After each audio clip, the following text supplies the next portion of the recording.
What's up, everybody? Welcome to another episode of Office Hour Tangents, where I come straight from class and I talk about the tangents or the subjects that I went over in class, or maybe the tangents that I started to go down and didn't have enough time to continue. So I just come straight into the booth and continue the conversation. So today, and I'm Brandan Craft. I forget to do that in those things. Like, I'm Brandan Craft. I am a college level professor. I teach primarily UI UX type classes. Also teach motion graphics, graphic design, things of that nature. I'm just kind of like the jack of all trades when it comes to teaching creative stuff. All right, but the class I'm currently teaching is, and we have one more week to go, but the class I'm currently teaching is design thinking. Is a design thinking type of class where I'm teaching the students the basics of user-focused design, user-focused thinking, like thinking user first when trying to solve any kind of creative problem. So I actually started the class with the subject matter that I'm about to talk about today, and it's because right before class I watched a review by Marcus Brownlee. If you don't know who Marcus Brownlee is, he's a very, very popular tech reviewer. He might be, some consider him to be the number one tech reviewer on YouTube right now. But I was watching a review he had that he reviewed the I think it's called the Rabbit by Teenage Engineering. It's an AI hardware device. Okay, so going to get into that in a minute, but I watched the review and it was interesting, and I started the class talking about AI, and particularly the hardware that's starting to come out, not the software, not the apps, not ChatGPT or Gemini and things like that, where you can just use it on your computer or your phone. It's like these standalone devices that you can buy that don't have to tether to your phone. So I started talking to him about this because the tangent I went down, I kind of stopped the tangent because I was kind of getting deep into some land that I wasn't ready to go down yet. But these students that I'm teaching, they're juniors and seniors, so they're around, they're all like early 20s. Like, they're all like 20, 21, 22, something like that. So the iPhone, so I always talk to them about how the iPhone kind of revolutionized tech. And I also talk about going back before that, how the internet came out and revolutionized tech. And how that right now in this, I would call this AI generation, even though we just kind of started with this kind of like era of the AI, how they probably are sitting and witnessing in real time. I don't want to call it a revolution yet, but it's definitely a tech change going on that they're witnessing. And this change seems long while you're in it, but in the future, in history books, or when we look back on these times, they're almost going to be like a snapshot. It's going to like seem like that, but it might have took 5 to 10 years for the change to happen, right? So but then I got about, so the iPhone came out in 2007, but I had to talk to them about how the iPod, it was the precursor to the iPhone, and they're of the age where they're kind of looking at me like, yeah, I kind of remember, like, my mom had an iPhone. What did it look like again? They barely remember the iPod. And if you're around my age, which is mid 40s, you remember when the iPhone came out. You remember when the iPod came out. You remember when the internet not came out, but really became popular. So we remember 3, I would say, technological revolutions, and we're sitting in the midst of a 4th one, in my opinion. So, but the 20-year-olds now, they don't really remember, and it's kind of nostalgic, even the iPhone stuff. They were born with the iPhone. They became adults when the iPhone was already rocking, and the App Store was already rocking. We remember when the iPhone came out, and the App Store was still paltry, the battery life, all that good stuff. Like, so just to put it in perspective, and let me just start right here. So the actual tangent I'm going off of is talking about AI hardware devices. So this device right here, it is made by a company called Humane, and I'm not here. This is not a tech review. I'm not a tech reviewer. Maybe I'll do it in the future, but I don't. This is not a tech review, and I'm not talking about the company. I'm just talking about devices in general. So, company name Humane, and they make this AI pen that I don't know if it's available yet, but it's about to be available, and it's basically a standalone AI device that doesn't need to pair to your phone. So you don't need your phone in your pocket for this device to function. A lot of the new tech that's coming out, they always have to pair with your phone. It's like your phone is the center of the everything universe. You need your phone to pay for stuff now. You need your phone to connect to your eye, your earbuds, your smartwatch, your AI device, your VR device, your glasses. Sometimes, like, your phone is kind of like, if you leave home without your phone nowadays, you might want to take that U-turn. But these devices intrigue me because they're standalone, right? And beyond what they can do, because basically what they do is basically they have ChatGPT, for lack of a better way of putting it. They have AI inside that can do what you can do with all the AI stuff you have on your phone and your computer, like the ChatGPTs and the Geminis of the world, but they can do it from this device without your phone. So it's very interesting. It's this device, but the device that I watched a review of, well, I watched both reviews. Marcus Brownlee basically said that this is the worst reviewed device ever that he's ever reviewed. Deep statement right there. Deep statement. That's another tangent.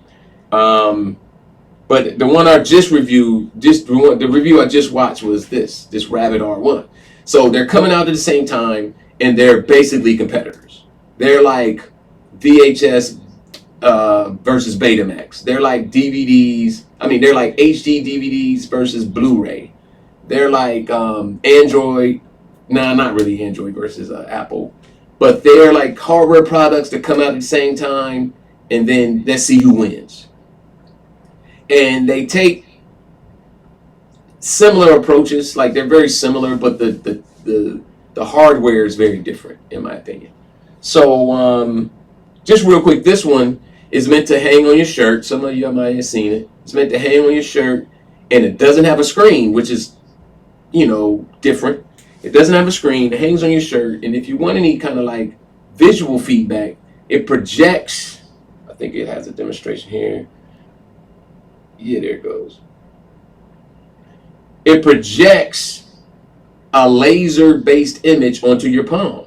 So you can ask it the question, and it's all voice activated. So you can press to kind of like have it listen to you, and then you tell it what to do, and then it'll give you an answer on your palm. Or I think you can pair it with a Bluetooth earphones, and it can kind of respond back to you there, right? So it's kind of like, it seems cool, especially in tech demos. It really seems cool. But when people are reviewing this device, it's very, very, it has a lot of holes in it. It's like in an alpha stage. It's not even in beta, it seems like.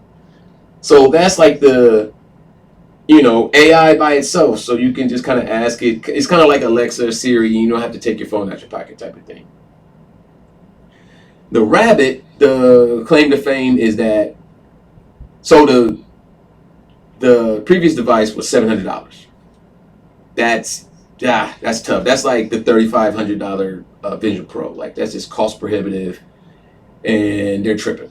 But the Rabbit R1 is $200, and it's like a cooler looking device. It just looks like a cool device, but it's not meant to hang on your clothes. It's meant to still be in your pocket. It's meant to take up the same space that the phone takes up on your person. That's where I saw the tangent. That's why I saw the interest, because if you don't want to call anybody or do pretty much 90% of the stuff you can do with your phone, if you just wanted to kind of like have a device where you can ask it questions and it can answer you, you can just carry this device, and it can hook to a cellular network, and you really don't need your phone for this device. But this device is a little different in that, just to go through it, it has one button. It reminds me of the original iPod in the sense that it was like one button, and one way to scroll. In this device, there's one button right here, and there's one way to scroll. It's just like scroll wheel, and then it has a camera, and that's kind of it. Then it has a screen. So it took me back to what the iPod was when the iPod was, and I miss the iPod. I still have my original iPod. It's one of the best product designs ever, in my opinion. But it reminded me of the original iPod in two ways. It reminded me of the original iPod from its product. So the scroll wheel, the one button, and one camera. And also in another way, it reminds me of the iPod because of it's so different, and it kind of revolutionized listening to music. The iPod revolutionized listening to music. It like changed the whole industry, right? But it wasn't the first MP3 player. That's why this is interesting to me. It took a while for me to get there, but that's where I saw the kind of synergy right there. So to do a little, not a history lesson, but just kind of like how I remember things. The iPod wasn't the original MP3 player, and most people know that, right? But some people think the iPod was like the first MP3 player, just how they think the Mac, or the Mac was the first computer or something like that. Nah, it was like MP3s out there, and I've seen a little history things on YouTube and documentaries. But there were MP3s before the iPod. Even when the iPod came out, I remember there were MP3s out before it. So I wasn't like, ooh, MP3 player. I was like, ooh, iPod. It just looks cooler. The functionality looks better. But these original MP3 players, I think some people credit maybe this one being the first. I don't know. It's the Rio one. But they were bulky. They weren't as cool looking. And they didn't hold that many songs. I don't know how many songs. Some of these only held like maybe 20, 30 songs.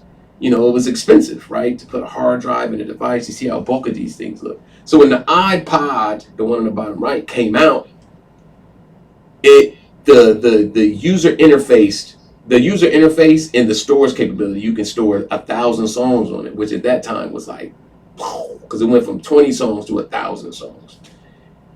It kind of changed the game, but it was early. It still had 4 buttons around the edge. You still had the scroll wheel in the middle, and you had that one button in the middle of the scroll wheel, right?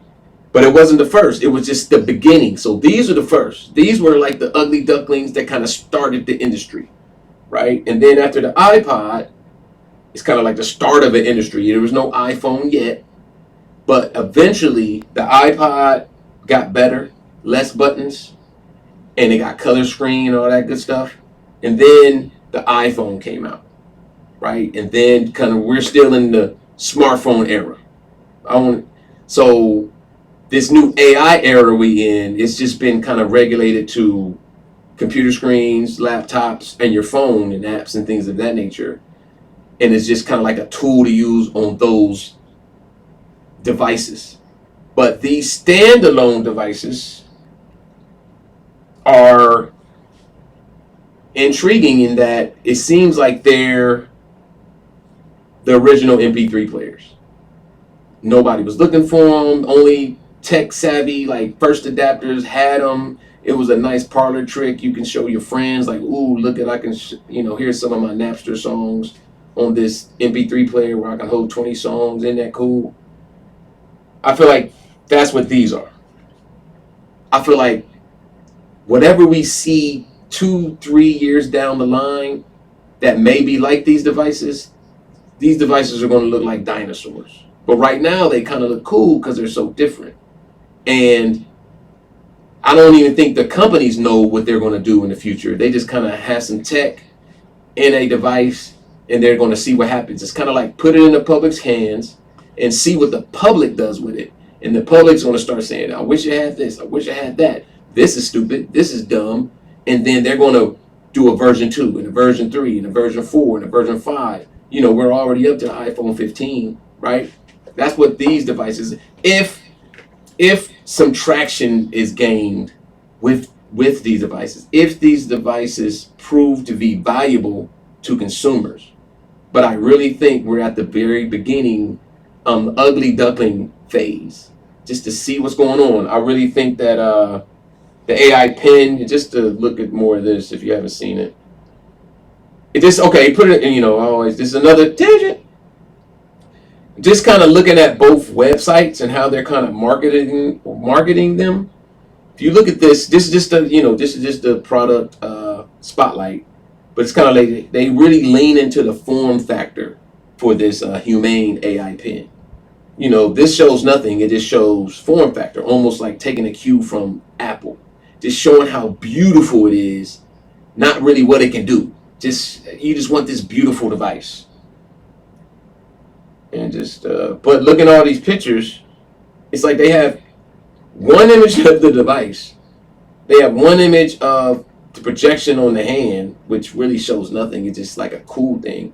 Then the rest of the imagery is just kind of like, you don't even know where the device is in this one. It's kind of on a shirt.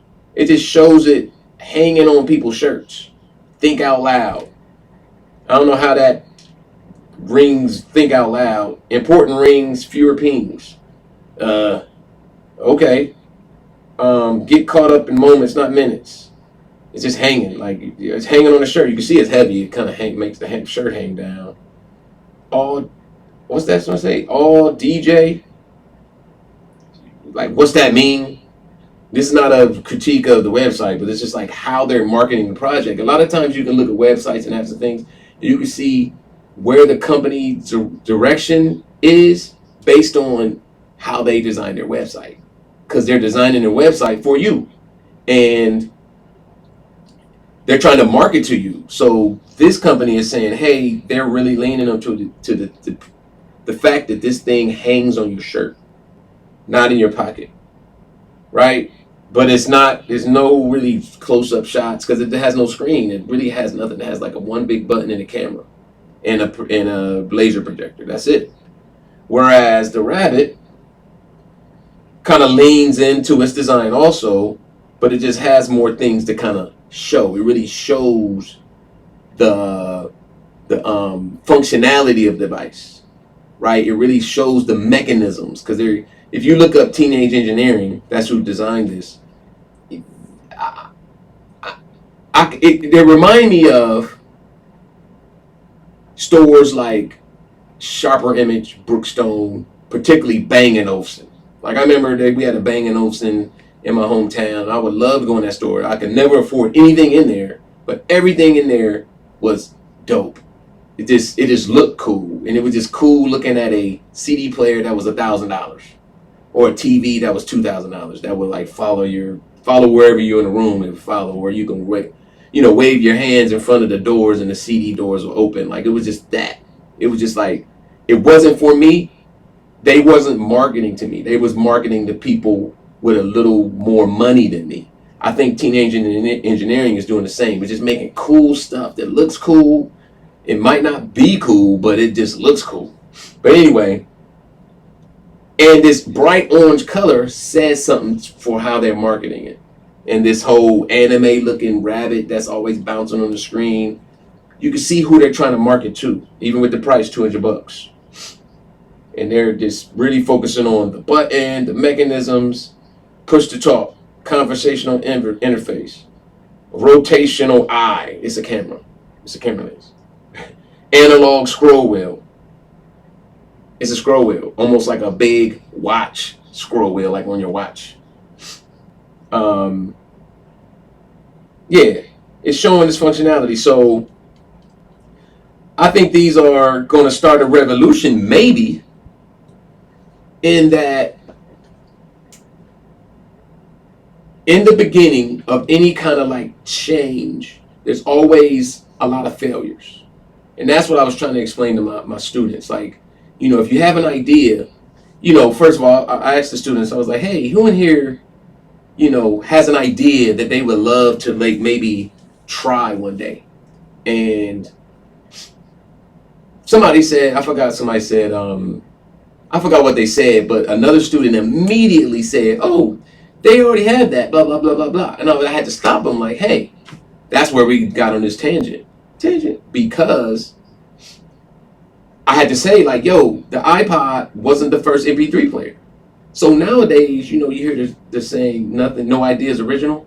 Like, at this time, a lot of the ideas you may have pop in your head, there's a good chance that somebody has tried it or done it before. Doesn't mean you can't do it. So that's why I got into the whole thing. Like, because when I said this, it wasn't the first iPod, they kind of looked at me like, iPod. So I was like, then I was like, the iPhone's not the first smartphone. And I don't know if that to be true, but I was like, then I got down to like, here's the original MP3 player, here's the iPod, here's the iPhone. This is how long it took to get to this revolutionary device, iPhone. Right? It took some years before the first MP3 player to the iPhone. Right? And it's going to take some years from the first AI focused hardware device to whatever we're going to see in the future. And I was trying to implore my students to think about that future, because it's kind of exciting that I don't know what's down the line. Like, I don't think nobody knows. We've had to ask some of these prognosticators or these professional, future tellers or whatever you call them. Maybe they may know, but it's kind of like when the iPhone came out, it was like, what are people going to do with this?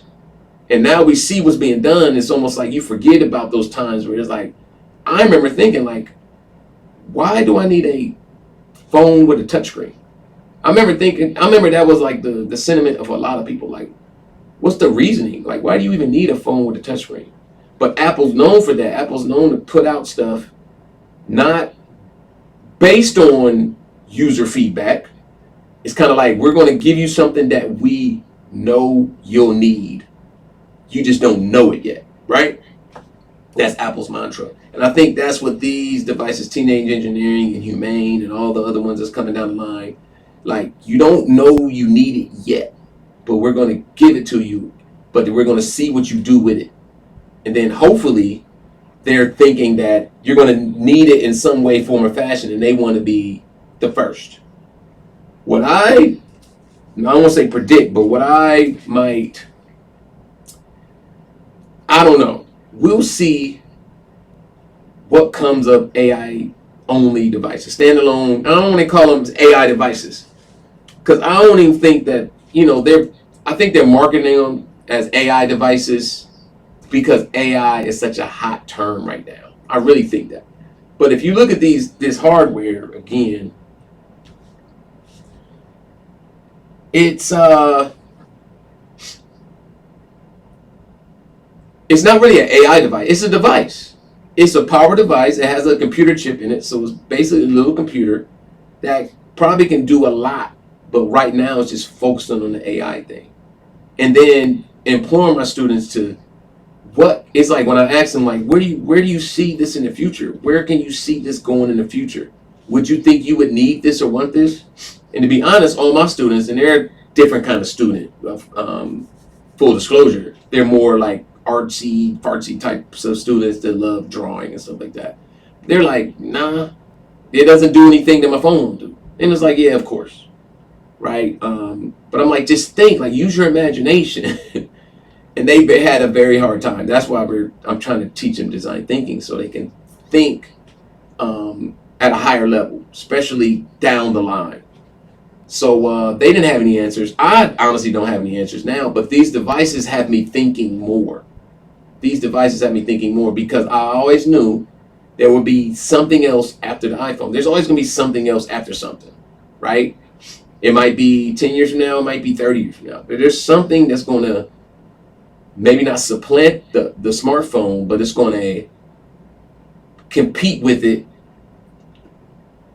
It's going to compete with the smartphones for our attention and our ability to do things, if that makes any sense, right? At this point, these things don't have any apps. That's the dope thing I see with these devices. Even though they have terrible reviews and there's no way I'm gonna get one of them, the fact that they're not phones excites me. The fact that I can maybe look to one day that I don't have to leave the house with a phone and I will be okay. And I remember thinking, like, just to get the conversation going, like, could you see in the future, you're just gonna have a phone in your palm, and you're just gonna answer the phone like this or see like this, and we're almost seeing that with this AI pen. The laser on the palm is kind of, I'm seeing it now, it's kind of wonky. It doesn't really work very well from the reviews I saw. But I can easily see this laser projection getting replaced by an actual mini projector once the prices come down, where you're kind of watching the movie on your palm, which may be weird. It may even sound weird right now, but I can see these kids doing it. Because when I asked them, where do you prefer to watch movies? And they're like, yeah, it's cool. I can watch a whole movie on my phone. And I'm like, wow, I could never do that. But they're like, that's no problem. So I can't, a big jump from watching a movie on the phone to this. I'm all about, we grew up with HD, 4K, 8K. We're looking for the best and the brightest and the clearest. These students I'm having, they're not really focused on that.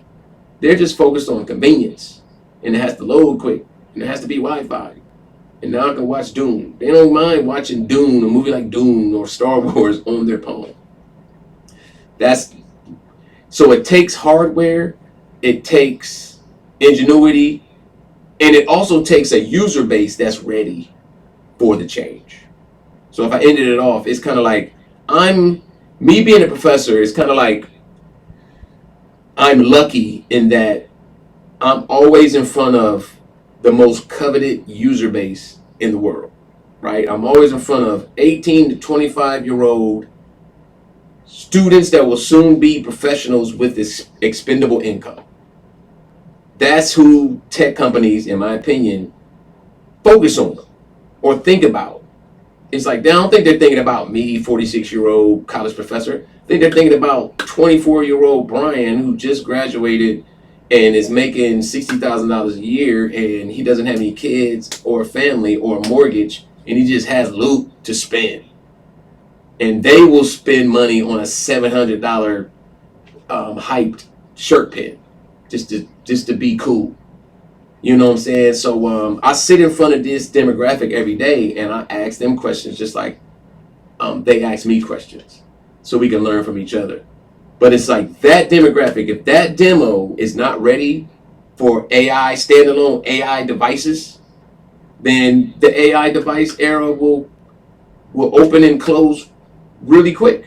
Just like they've been trying to push 3D TVs forever. Didn't work.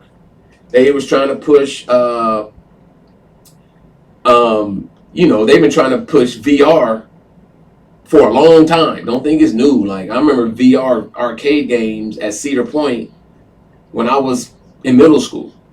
That is still not working. It still hasn't gained a foothold in popular culture, right? So some things come and it's great tech, but it's just the user base isn't ready for it. They're looking at it like, I really don't need that. But I think, for one thing these devices have to do, in my opinion, amongst other things, but one thing it has to do is convince the user that it's necessary. And it has to do something that the phone can't do. That's going to be tough. Because we all know the phones basically can do everything right now. But if they can tap into something, one cool feature that I saw in that review for the Rabbit device was that, because it's like you holding it, so you can hold it and you can film, or not film. You can basically have the camera pointed at something, and you can just ask it, because it's listening. You can just ask it, hit the button, and ask it, like, what is that, and it can tell you what it is. Now, it's not always right, because AI is not. It does get stuff wrong, like, more often than you think. But it can read an email and give a synopsis of a long email if you want. It could probably read a page in a book. You could probably tell it to just keep reading pages of the book and then give me a synopsis of the book. It could probably do that. So I can see that's one cool feature of you. I don't have to rip out my phone and kind of get to ChatGPT and like hold the camera. No, I can just have this thing, bow, and it's quick. And that's valuable. I'm thinking I might pay $50 to have that in my pocket. Like, that's valuable right there.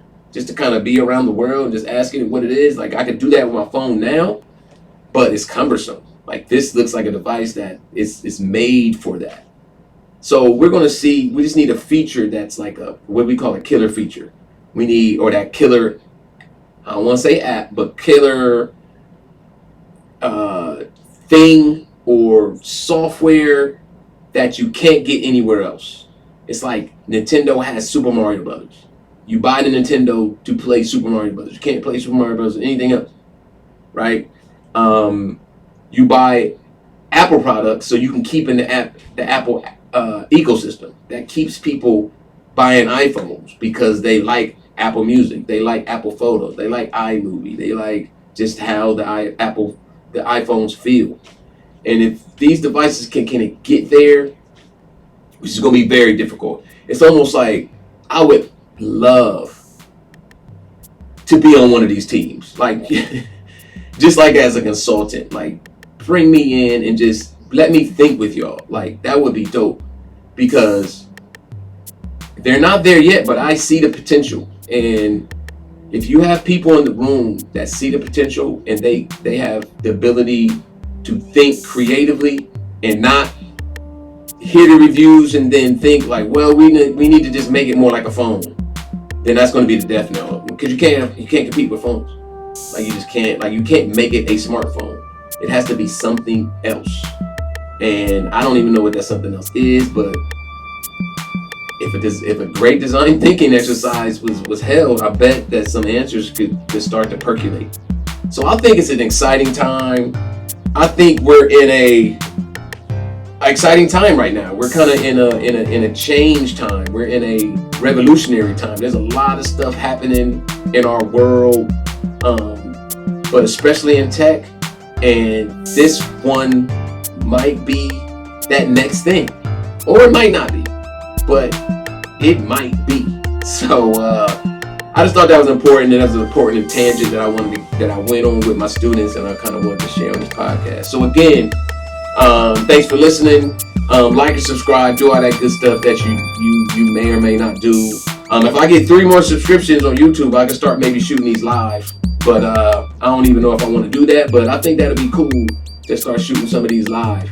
But again, thanks for tuning in. If you haven't checked out the previous old tangents, just check them out. If you like this one, you'll like the other ones, no doubt. And until next time, peace out.